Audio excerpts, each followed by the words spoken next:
Here's a super useful storage solution, whether it be in your home or your workshop. It's the French cleat. So you're going to cut strips like this with a 45-degree angle.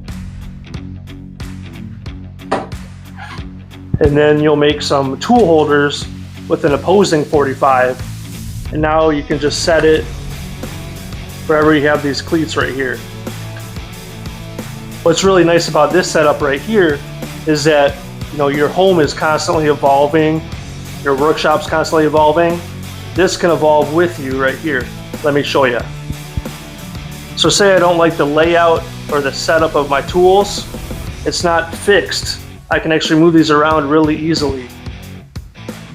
Move this over here, maybe move these wrenches up a little bit.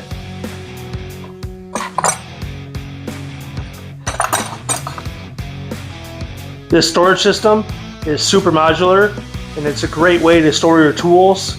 I've got it all around my shop right here. As you see, with this setup right here, I'm getting the max amount of wall space. And for me, storage is at a premium, so this works out really, really well. If you're looking for a storage solution, I would definitely suggest the French cleat. It's super versatile and it's super useful.